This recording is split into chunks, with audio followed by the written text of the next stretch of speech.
Every year, January arrives full of optimism, fresh planners, and big intentions. But if we're honest, many leaders don't actually enter the new year renewed. They arrive carrying the weight of December, the weight of the holidays, the weight of the holiday chaos. And here's the truth that I want to just talk about before we jump into the episode. During this time, you're hopeful, but you're also tired. As a leader, you don't need more resolutions. What you need is clarity, you need rhythm, and you need space to actually breathe again. Welcome back to Soul Refresh. This is your oasis for faith filled wisdom and encouragement as you live and lead with intention. I'm really glad you're here today, especially in this new in between season. This episode is being released mid December, and this is a time where one year hasn't fully closed and the next one is already whispering expectations. So you're kind of trying to close out the old year, but you're trying to get ready for the new year. So in today's episode, we're going to talk about how faith-led leaders actually start the new year well. Not by hustling, not by doing more, not by powering through the exhaustion, but in a way that's actually intentional and sustainable. Before we talk about how to start the year well, we need to understand why so many leaders actually struggle so early. So you may start the new year on a high, but by that second week of January, things start to fall apart. So first, one of the issues that causes leaders to struggle and fall apart early on is because they actually overcommit during the holidays. If your December fills up quickly with you have lots of obligations, you're a lot of holiday gatherings, whether it's at work or with your family, there are deadlines, you're trying to close out the year, and it's just like a lot emotionally. I remember a couple weeks ago, I decided, you know what? I am done adding new things to the schedule for this year. Anything else that comes up now, unless it's urgent or absolutely necessary, it's going to have to stay until 2026. So we tell ourselves we need to pack more in, but I just had to step back and say, you know what, it's okay. I cannot fit another thing into December, another thing trying to get it done before the holidays. And we fall into the trap of telling ourselves that we'll rest later, but the calendar doesn't always slow down just because the year is ending. And there's that pressure to try to fit things in before the year ends. So overcommitting during the holidays leads you to not be able to start the new year strong because you start the new year and instead of being relaxed, you're already compressed. And so it's hard to keep up your momentum once you start in January. So, a second reason why leaders fall apart early when a new year starts is, and I just alluded to this, you enter January already overwhelmed instead of feeling refreshed and renewed. So, you didn't really take a pause, you didn't break, there was no space.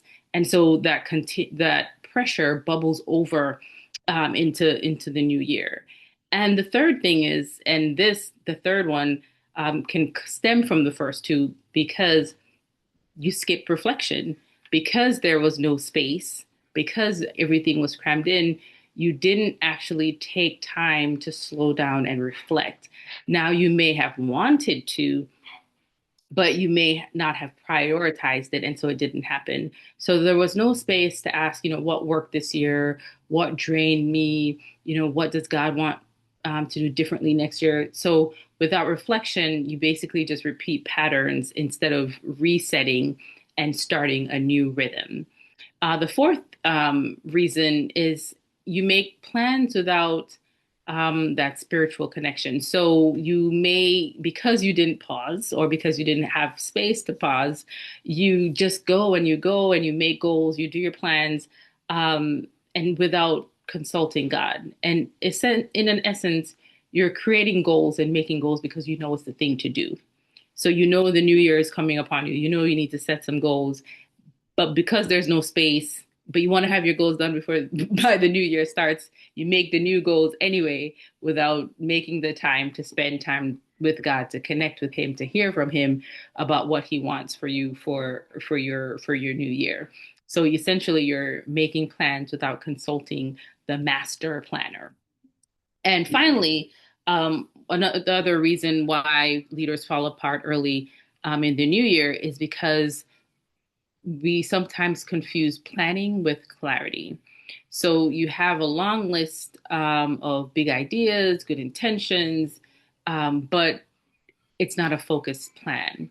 And so it's hard for you to get going because you feel like you're chasing a lot of different, as they say, you're chasing a lot of different rabbits. So without clarity, you may seem or feel like you did some planning, but your planning is kind of all over the place. So again, I just want to recap. I went through those quickly. The five reasons that leaders fall apart early. One, you overcommit during the holidays. Two, you enter January already overwhelmed and instead of being renewed.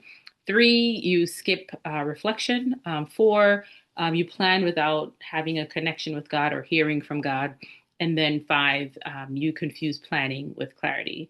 So let's spend a little bit of time talking about some practical steps to combat those things and how you can actually set yourself up for success to start your January strong, to start your year not only strong, but to have that sustained momentum after the second week of January. It's sort of like everyone gets their gym membership. You go to the gym the first 3 days of the year, and then after that, you do not see the gym again for the rest of the year.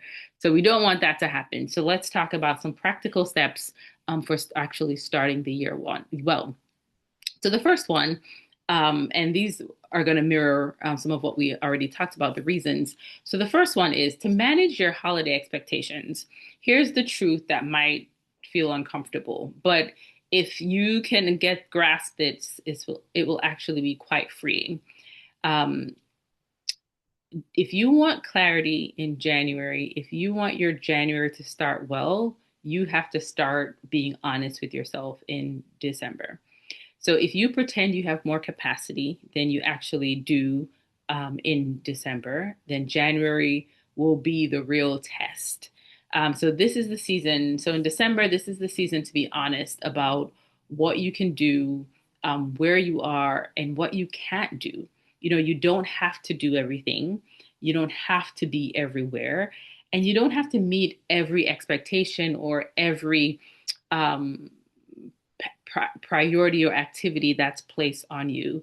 As I mentioned earlier, I decided, you know what, for the rest of the year, I'm not taking any new anything. Just no new anything. And anything that pops up now has to stay until January or February or just um post holiday. And so, you know, just be freed by the fact that you don't have to be everywhere. You don't have to do everything. You can set the pace for how you want to wind down in this year and how you want to show up for the new year. So again, manage your expectations for the holidays.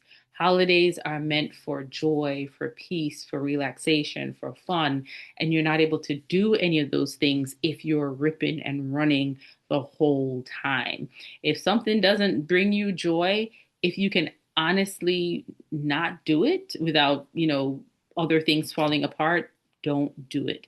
So again, just free yourself from feeling like you have to do everything and you have to be everywhere during the holidays. Make a commitment to yourself to enjoy your holidays. The second thing is don't overcommit. And again, this is tied to what I mentioned earlier. Don't overcommit. It's simple, but it's powerful. A tired leader is a reactive leader, not one that is grounded in truth and peace. You know, when you're exhausted, it's harder to listen, it's harder to discern, and it's easier to say yes out of pressure instead of saying it from a place of power when you are able to actually choose.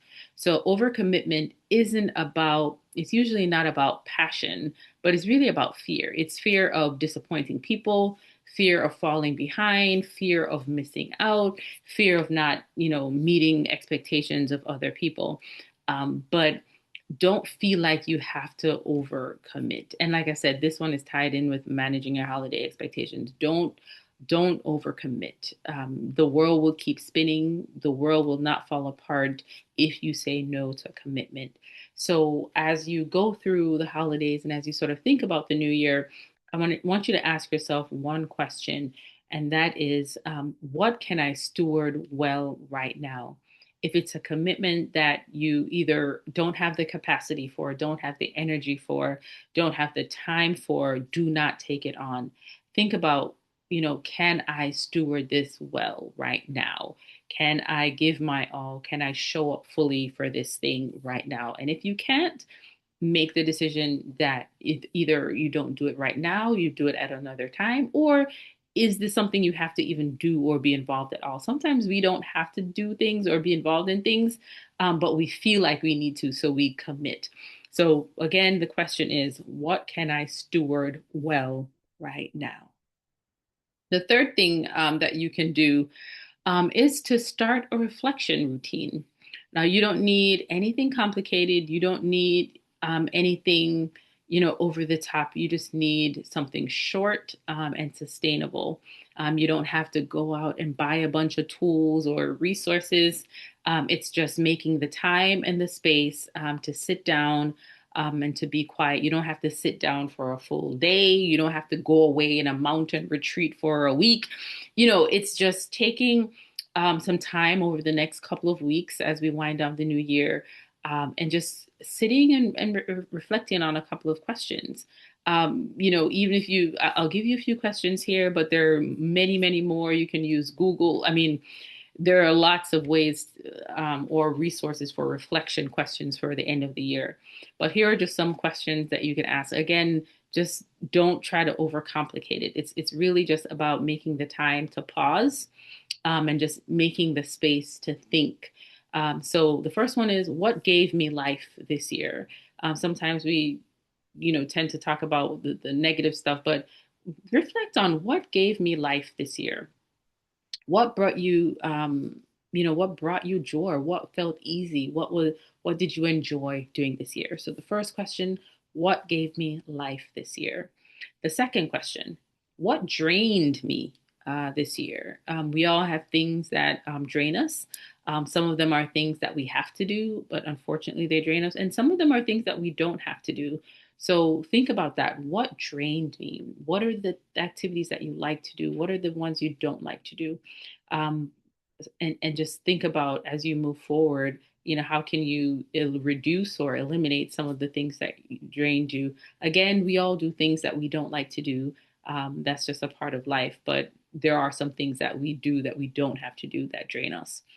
The third question, where did I sense God's nearness?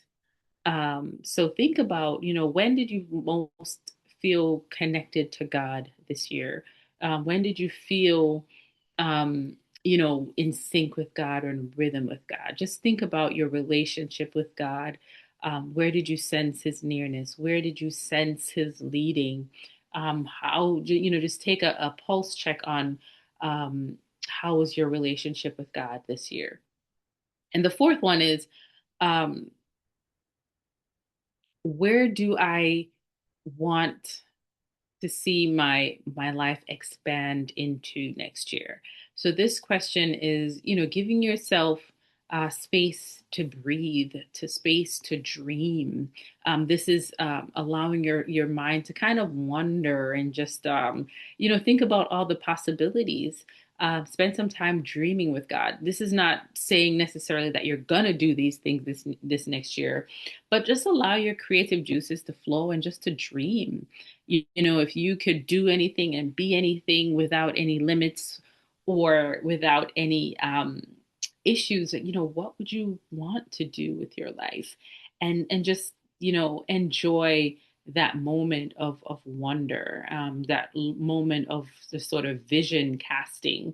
And then, eventually you can come back down to reality and start to think, hey, if that's truly the vision and what excites you, how do you start to put the small things in place to have your life go in that direction? Again, it may not take a year, but how do you start turning the ship to start steering it in that direction?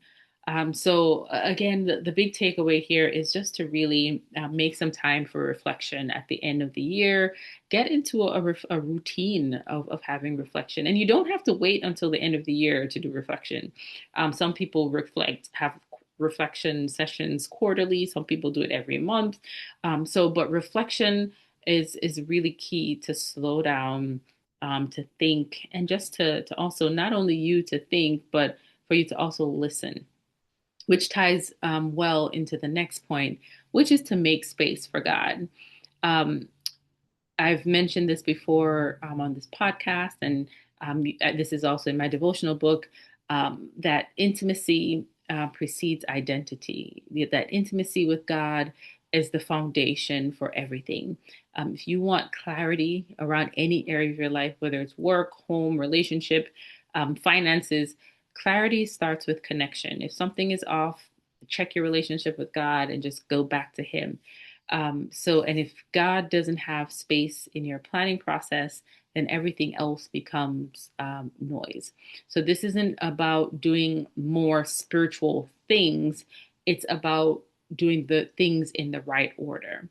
And one of my favorite verses, and essentially the foundation for the Refocus and Thrive brand in John 15, where it talks about abiding in Christ. Our fruit comes from abiding, not from striving.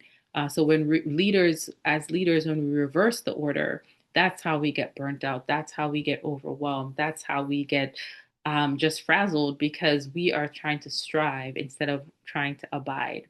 So, when you have some time, read through John 15 and just see what it says about abiding and how fruit comes from abiding.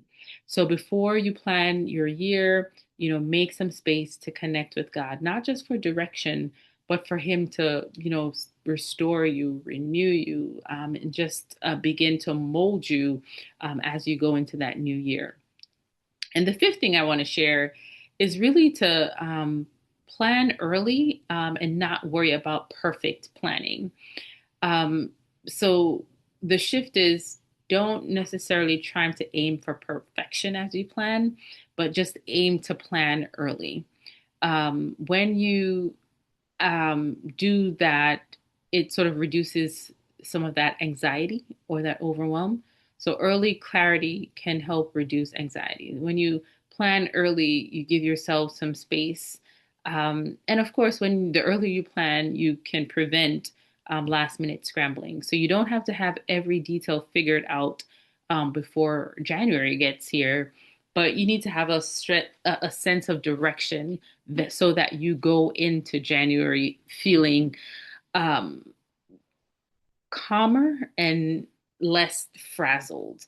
Again, I mentioned this at the top of the episode. Sometimes we feel like we have to plan and we have to have our goals set by December 31st so that we can kick off this magical new year, January 1st, with your goals on paper or in hand. But sometimes all you really need is to just have a sense of the direction you're heading in. You can still use January as your planning time. So plan early, but not necessarily plan perfectly. Again, I hope that makes sense. So the concept is really to begin your reflection, your planning early, and not believe you have to rush to do it, and then also not to believe that it has to be done perfectly.